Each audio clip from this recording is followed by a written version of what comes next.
Қалайсың, мама? Жанның мамасының.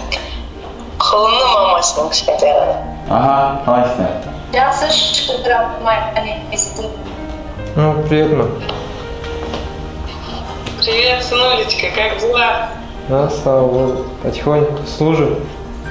Ты наша гордость, мы гордимся тобой, молодец. Желаю тебе хорошей службы, Да, обязательно. быть добрым, честным. Дома все нормально, все хорошо, не переживай. Бізде жоспарға сәйкес әр аптаның жексенбі күндері және мереке күндері мерзімді қызметтегі әскери қызметшілер, яғни сарбаздармен, ата-аналармен, туған-туысқандармен бейнеқоңырау арқылы байланысу бекітілген, және ол әр апта сайын үздіксіз ұйымдастырылып тұрады. Бұл бейнеқоңыраудың тиімділігі сарбаз өз ата-анасымен бейнеқоңырау сөйлескен кезде біріншіден ол үй жағдайы, әке-шешесінің туысқан хал-ахуалы жақсы екеніне көз жеткізеді. Сарбаздың ары қарай жақсы қызмет атқаруына жақсы септігін тигізеді. Сонымен қатар әке-шешесі өз ұлын бейнеқоңырау арқылы көріп, оның жағдайы жақсы екенін көз жеткізіп, көңілі толық болады деп ойлаймын. Кормят хорошо? Да, Все хватает? лучше, чем дома даже. Да, вот дома по контракту останусь служить дальше.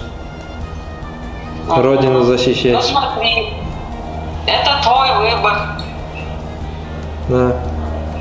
Как ты захочешь, так и будет. Сегодня ты такой довольный, счастливый. Да. Настроение Прям хорошее. рада смотреть на тебя, Да. когда ты улыбаешься. Я рядовой Турдиев Руим Журатович. По выходным дням мы разговариваем со своими родителями и друзьями. Сегодня я поговорил со своей мамой и увидел, что у них все хорошо. Молодцы! Служите, не впадайте в депрессию. Отгоняйте нет. плохие мысли. Так точно. Желаю вам успехов в вашей учебе.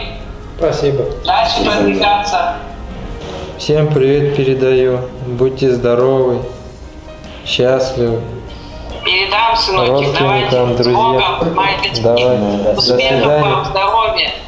Я вас всех люблю, целую и обнимаю. Давайте. Пока-пока. Все хорошо, давайте.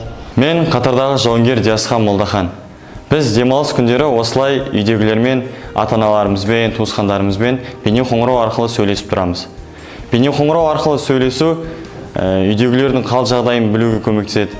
Үйдегі қал жағдай жақсы екенін білу арқылы біздің де жағдай жақсы, үйдегілердің де жағдайы бізді көру арқылы жақсара береді.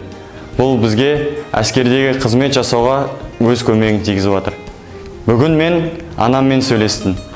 Ендігісі әжеммен, достарымен сөйлестім деген жоспарда бар.